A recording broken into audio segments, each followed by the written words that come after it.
अभय शर्मा 28 साल का एक युवक दिल्ली की तंग और शोर भरी गलियों में अपने छोटे से किराए के मकान में रहता था। उसका कमरा इतना तंग था कि एक पुराना पलंग, एक टूटी सी मेज और कुछ बिखरे हुए कपड़ों के अलावा कुछ और रखने की जगह नहीं थी। दीवारों पर सीलन के धब्बे थे और खिड़कियों से आने वाली हल्की रोशनी कमरे को और उदास बनाती थी। अभय की जिंदगी भी उस कमरे की तरह थी, सीमित, उदास और बिना किसी रोशनी के।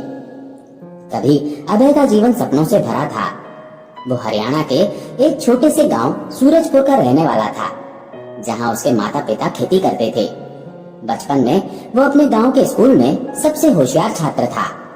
शिक्षकों का कहना था कि अभय एक दिन बड़ा इंजीनियर बनेगा और अपने परिवार का नाम रोशन करेगा। उसकी माँ सावित्री हर रात उसे कहानियां सुनाती थी, हनुमान जी की वीरता, रामायण की गाथाएं और ये कि मेहनत और भक्ति से कोई भी मंजिल पाई जा सकती है। अभय ने इन्हीं कहानियों से प्रेरणा ली और इंजीनियरिंग कॉलेज में दाखिला लिया। लेकिन कॉलेज के बाद की जिंदगी ने उसके सारे सपनों को तोड़ दिया। 4 साल पहले उसने अपनी डिग्री पूरी की, लेकिन नौकरी की तलाश में बार बार असफलता ने उसे तोड़कर रख दिया। वो दर्जनों इंटरव्यू में गया, लेकिन हर बार उसे या तो रिजेक्शन मिला या कोई जवाब ही नहीं। उसकी डिग्री एक बेकार कागज का टुकड़ा बनकर रह गई। परिवार की आर्थिक तंगी ने हालात और बदतर कर दिए। उसके पिता राम स्वरूप की तबीयत खराब रहने लगी थी और खेतों से होने वाली कमाई दवाइयों में खर्च हो रही थी। अभय की छोटी बहन राधा कॉलेज जाना चाहती थी, लेकिन परिवार के पास पैसे नहीं थे। अभय का निजी जीवन भी बिखर चुका था। उसकी गर्लफ्रेंड नेहा, जिसके साथ वो कॉलेज के दिनों में रिलेशनशिप में था, उसे छोड़कर चली गई थी। नेहा का कहना था, अभय, मैं तुमसे प्यार करती हूँ, लेकिन मैं एक ऐसी जिंदगी नहीं जी सकती जहाँ हर दिन सिर्फ संघर्ष हो। अभय ने उसे रोकने की कोशिश की, लेकिन नेहा ने उसका फोन नंबर तक ब्लॉक कर दिया। उस रात अभय अपने कमरे में अकेला बैठा रोया था। उसे लगा कि उसने सब कुछ खो दिया, अपने सपने, अपनी प्रेमिका और सबसे जरूरी खुद पर भरोसा। अब अभय की जिंदगी एक रस्म बन चुकी थी। सुबह वो उठता, ऑनलाइन जॉब पोर्टल्स पर आवेदन करता और फिर बिना किसी उम्मीद के इंटरव्यू के लिए निकल पड़ता। रात को वो अपने कमरे में लौटता, जहाँ खामोशी और अंधेरा उसका इंतजार करते। वो नींद की गोलियां खाकर सोता, लेकिन सपनों में भी उसे अपनी असफलताएं ही दिखती।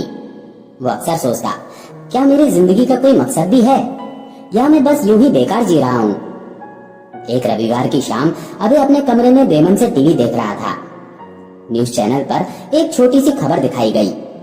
दिल्ली से लगभग 4 घंटे की दूरी पर एक छोटे से कस्बे नीलपुर में एक प्राचीन हनुमान मंदिर था। खबर में बताया गया कि लोग इस मंदिर में अपनी समस्याओं का हल ढूंढने आते हैं। मंदिर में हर शाम सुंदरकांड का पाठ होता था और भक्तों का मानना था कि इससे उनकी जिंदगी में चमत्कार होते हैं। अभय ने पहले तो इस खबर को नजरअंदाज किया। वो नास्तिक नहीं था, लेकिन उसका भरोसा भगवान, चमत्कारों और यहाँ तक कि खुद पर भी खत्म हो चुका था। उसकी माँ ने उसे बचपन में हनुमान चालीसा सिखाई थी, लेकिन वो इसे भूल चुका था। फिर भी मन के किसी कोने में एक छोटी सी उम्मीद जगी। मेरे पास खोने को और क्या बचा है, उसने सोचा। उसने अपनी जेब से बचे 500 रुपए गिने, एक पुरानी सी बस में सवार हुआ और मंदिर की ओर चल पड़ा। नीलपुर पहुंचते पहुंचते शाम हो चुकी थी। मंदिर का परिसर शांत और सादगी से भरा था। एक विशाल बरगद का पेड़ मंदिर के प्रवेश द्वार पर खड़ा था, जिसके नीचे कुछ लोग ध्यान मग्न बैठे थे। मंदिर के अंदर हनुमान जी की एक बड़ी मूर्ति थी, जिसके सामने तेल के दीपक जल रहे थे। हवा में अगरबत्ती की खुशबू और मंत्रों की गूंज थी। अभय ने अपने जूते उतारे और मंदिर के अंदर कदम रखा। वो एक कोने में चुपचाप बैठ गया। कुछ लोग सुंदरकांड का पाठ कर रहे थे।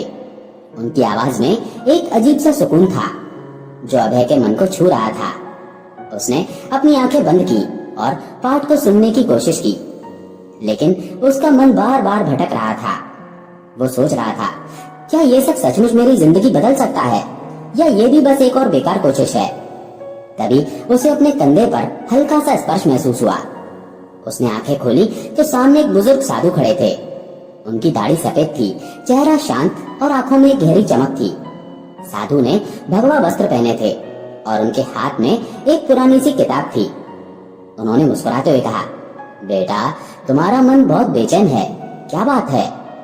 अभय को समझ नहीं आया कि जवाब दे या चुप रहे, लेकिन साधु की आंखों में कुछ ऐसा था कि वो खुद को रोक नहीं पाया। उसने अपनी सारी कहानी सुना दी, अपनी असफलताएं, नेहा का छोड़कर चले जाना, परिवार की आर्थिक तंगी और अपनी जिंदगी से हार मानने की बात। उसकी आवाज में दर्द था और कई बार वो रुक रुक कर बोल रहा था। साधु ने चुपचाप सब सुना और फिर धीरे से कहा, तुम्हारी कहानी नई नहीं है बेटा। हर इंसान की जिंदगी में एक ऐसा मोड़ आता है जहां उसे लगता है कि अब सब खत्म हो गया, लेकिन सुंदरकांड हमें सिखाता है कि कोई भी मुश्किल स्थायी नहीं होती। अभय ने थोड़ा व्यंग भरे लहजे में कहा, बाबा, ये तो बस एक धार्मिक किताब है, इसमें मेरी जिंदगी की समस्याओं का हल कैसे हो सकता है? साधु ने हल्के से हंसते हुए कहा, सुंदरकांड कोई साधारण किताब नहीं है, ये एक जीवन दर्शन है। हनुमान जी की भक्ति, उनकी निष्ठा और उनके साहस की कहानी है। अगर तुम इसे समझ सको तो तुम्हारी हर समस्या का जवाब इसमें मिलेगा। क्या तुम तैयार हो इसे समझने के लिए? अभय को साधु की बातों में कुछ तो ऐसा लगा जो उसे अंदर तक छू गया। उसने हामी भरी। साधु ने कहा, कल सुबह फिर आना, हम साथ में सुंदरकांड का पाठ करेंगे और मैं तुम्हें बताऊंगा कि इसमें तुम्हारी जिंदगी के सवालों के जवाब कैसे छिपे हैं। अगली सुबह अभय फिर मंदिर पहुंचा।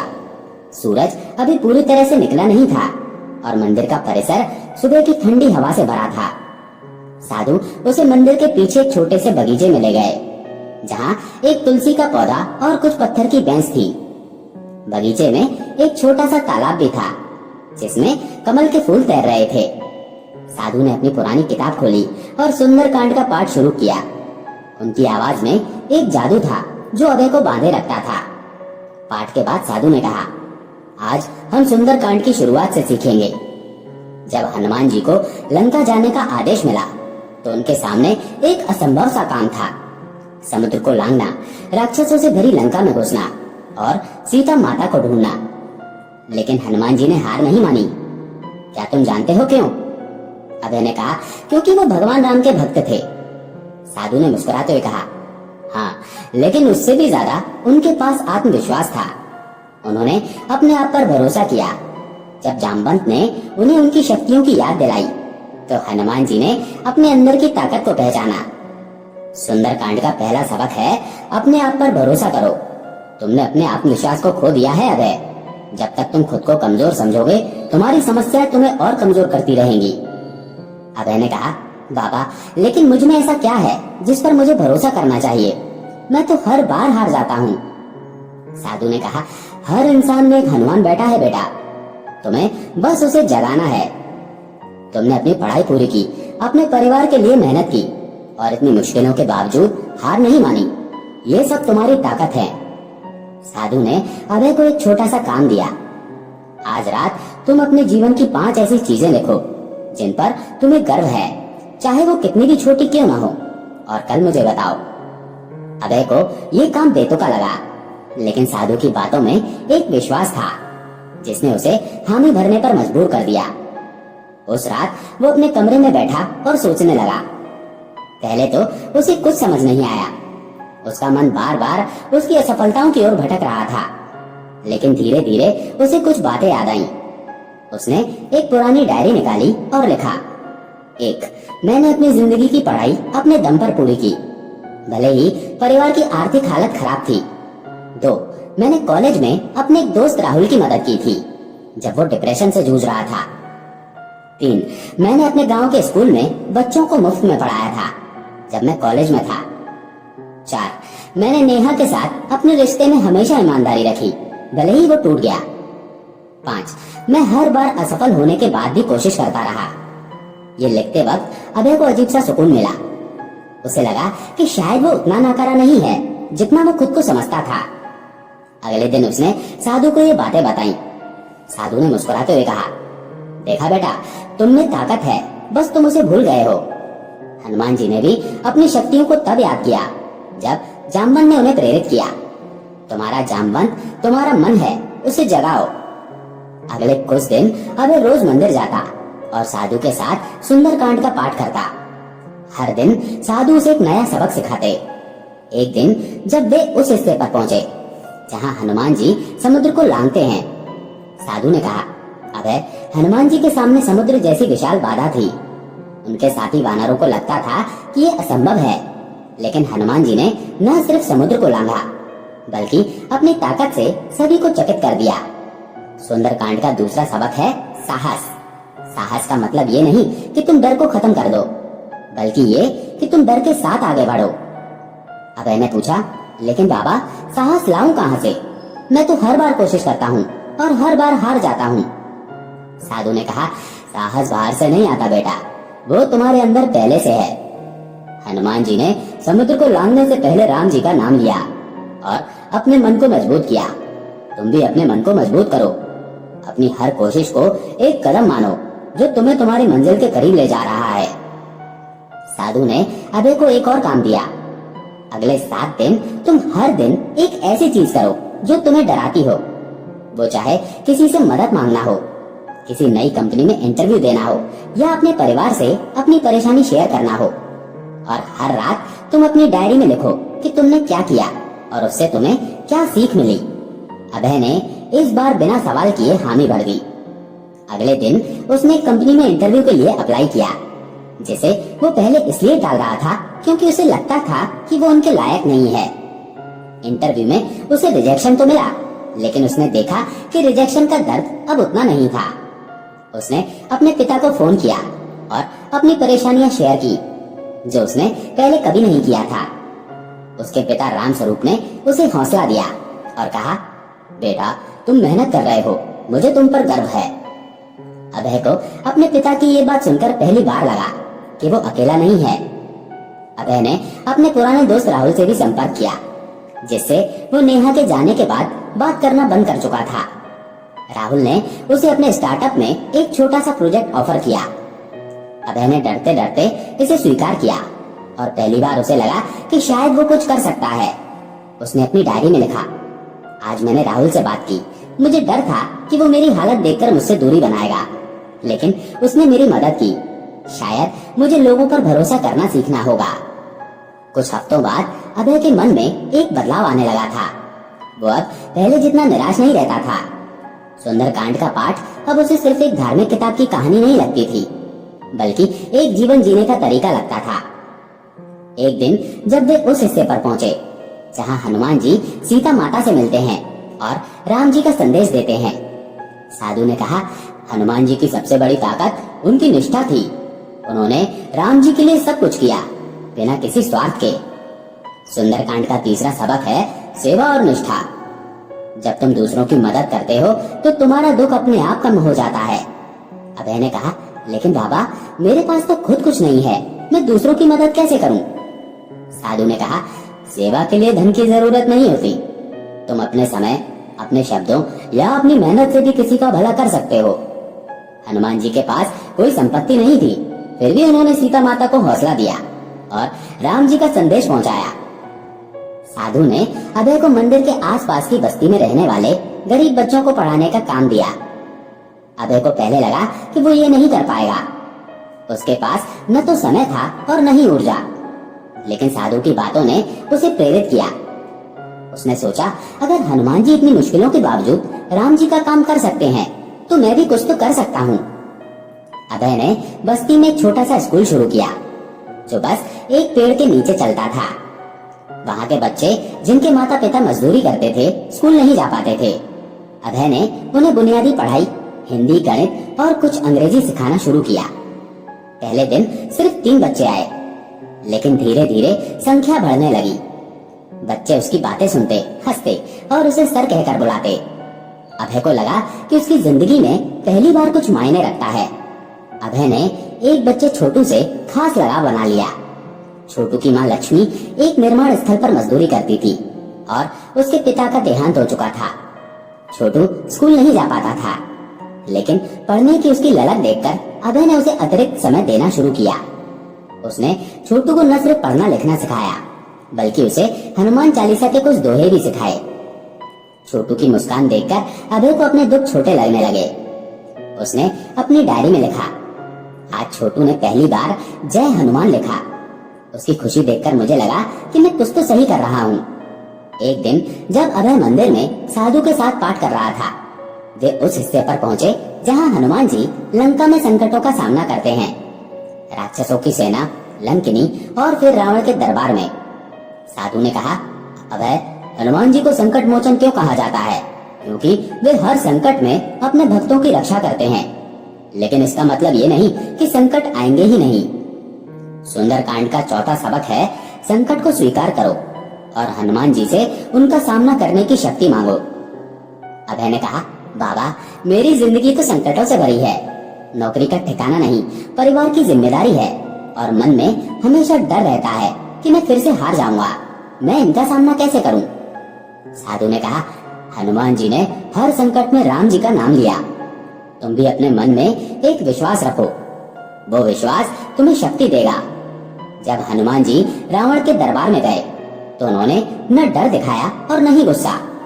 उन्होंने अपनी बुद्धि और भक्ति से रावण को जवाब दिया। तुम भी अपने संकटों का सामना बुद्धि और धैर्य से करो। साधु ने अभय को एक छोटा सा मंत्र दिया, जय हनुमान ज्ञान गुण सागर। उन्होंने कहा, जब भी तुम्हें लगे कि तुम हार रहे हो, इस मंत्र को मन में जपो। ये तुम्हें याद दिलाएगा कि तुम अकेले नहीं हो। अभय ने उस दिन से हर सुबह और रात को इस मंत्र का जाप शुरू किया। उसे नहीं पता था कि ये मंत्र उसकी जिंदगी में कितना बड़ा बदलाव लाने वाला था। कुछ दिनों बाद राहुल के स्टार्टअप में एक बड़ा प्रोजेक्ट आया और राहुल ने अभय को उसकी लीडरशिप करने का मौका दिया। अभय को डर था कि वो इसे संभाल नहीं पाएगा, लेकिन उसने मंत्र जपते हुए खुद को प्रेरित किया और पूरी मेहनत से काम शुरू किया। प्रोजेक्ट सफल रहा और राहुल ने उसे स्थायी नौकरी ऑफर की। अभय को पहली बार लगा कि शायद उसकी जिंदगी पटरी पर आ रही है। उसने अपनी पहली सैलरी से छोटू के लिए किताबें और स्कूल की यूनिफॉर्म खरीदी। लक्ष्मी ने उसे आशीर्वाद दिया और कहा, बेटा, तुमने मेरे छोटू को नया जीवन दिया। अभय को लगा कि उसने कुछ ऐसा किया है जो सही मायनों में मायने रखता है। कुछ महीने बाद अभय की जिंदगी में एक नया मोड़ आया। राहुल के स्टार्टअप में एक और बड़ा प्रोजेक्ट आया, लेकिन इस बार कंपनी को एक प्रतिद्वंदी कंपनी से कड़ी चुनौती मिल रही थी। राहुल ने अभय को इस प्रोजेक्ट का नेतृत्व करने की जिम्मेदारी दी, लेकिन अभय को डर था कि वो इस बार असफल हो जाएगा। उसने साधु से अपनी चिंता साझा की।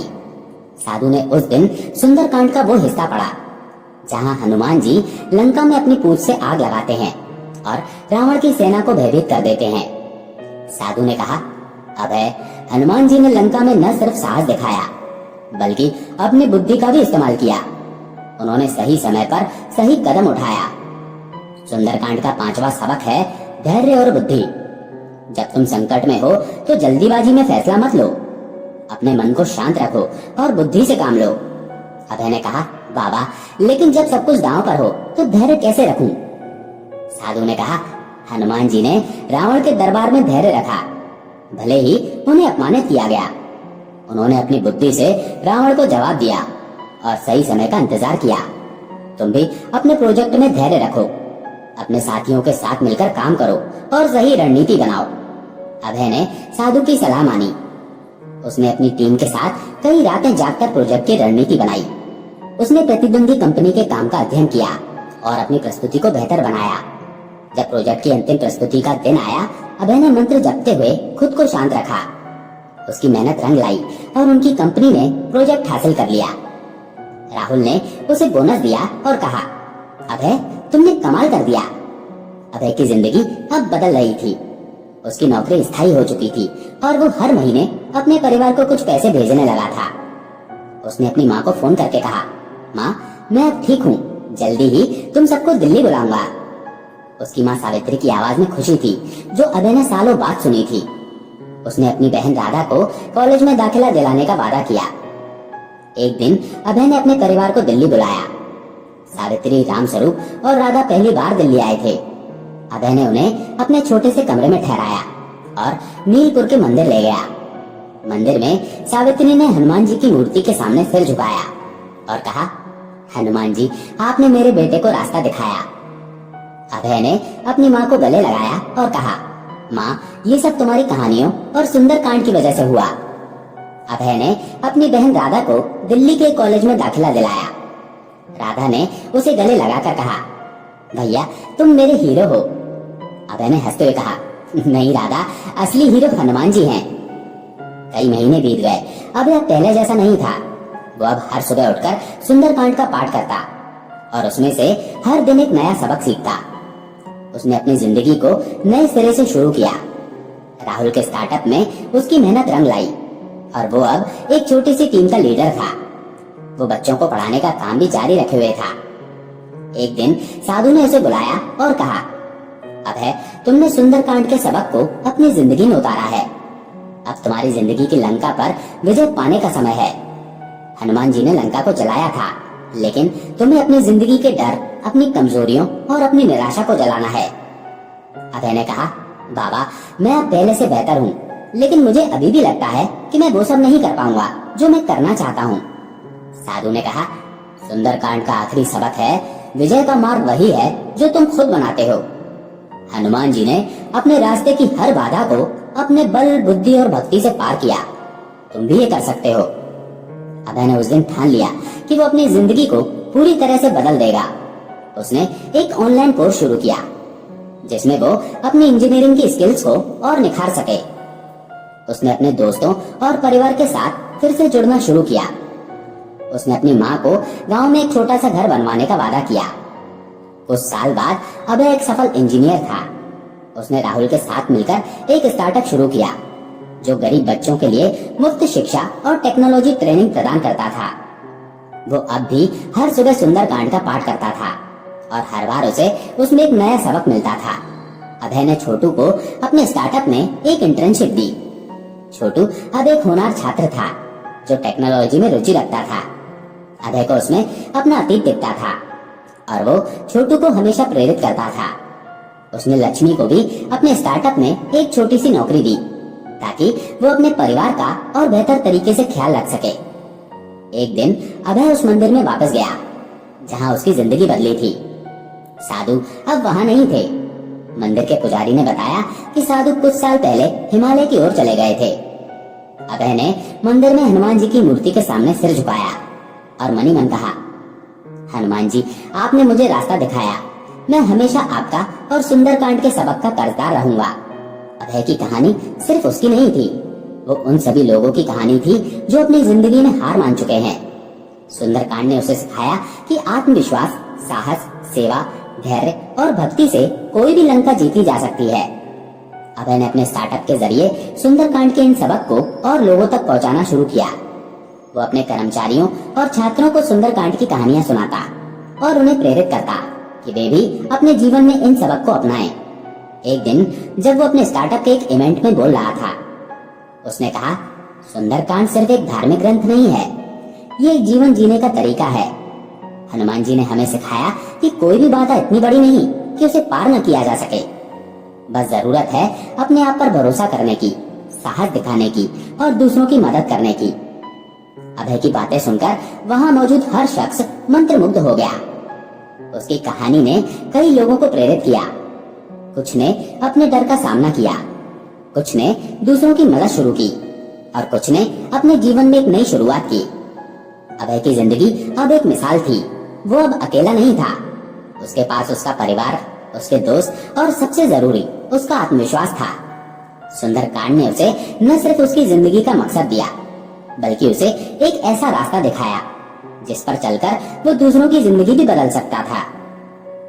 दोस्तों, आशा है आपको ये कहानी पसंद आई होगी और आपने इससे कुछ प्रेरणा जरूर ली होगी। कहानी अगर पसंद आई हो तो वीडियो को लाइक करके कमेंट में जय श्री राम जरूर लिखें। चैनल पर अगर पहली बार आए हैं तो चैनल को सब्सक्राइब जरूर करें। जय श्री राम।